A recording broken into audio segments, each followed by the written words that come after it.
Xoş gördük. Xoş gördük. Çox sağ Xoş olun. gördük. Təşəkkür edirəm dəvətin üçün. Təşəkkür İlk edirəm. öncə onu deyim ki, mən ilk dəfədir ki, anamla mikrofonlar qarşısında bir hansısa bir verilişdə oturmuşuq yan-yana. Həqiqətən də bax izlədim sizi və səmimiyyətinizə güvənib və kanalımıza güvənib bu gün yəni bu ilki sizlə addım atdım. Aynə gözəl. Onu atasız böyütmüsünüz, dediniz yox. Atası. Yəni bütün qayğılar, diqqətlər ana tərəfdən gəlir. Canı da atasının çəkdiyi nəfəsidir. Nə əziyyətlər çəkdiniz?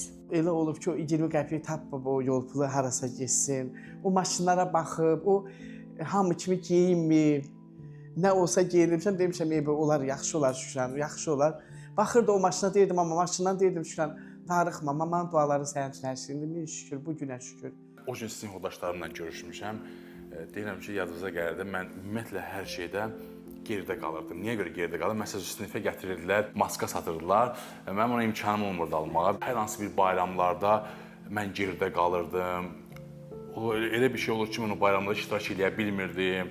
Və pal-paltar almaqda belə çətinliyim olub vallahi. Maddi durumu zəif olub. Yəni maddi durum çox biz o vaxtı mən əslən Sabirabad rayonundayım. Bakıya gəldik, köçdük, Bakıda yaşadıq və məktəbə burada başladım getməyə. Yəni durumumuz elə də yaxşı deyildi. Yəni belə deyim də, maddi sıxıntılarımız vardı. Atam işsiz idi, anam işsiz idi. İçimdə mən həmişə bir hiss olub ki, mən nəsə edəcəm. Mənim anam xadiməçi belə çalışıb, qabuyan belə çalışıb bizi böyütsün. Bizim o vaxt bir problemimiz vardı. Atam uzun müddət bizlə olmadı. Həmin anlarda, yəni mənim o vaxtlar yadıma gəlir ki, məni də özündən götürürdü də. Anamın əziyyəti mənim gözümün qabağında oldu. İş yerinə? Hə, iş yerinə.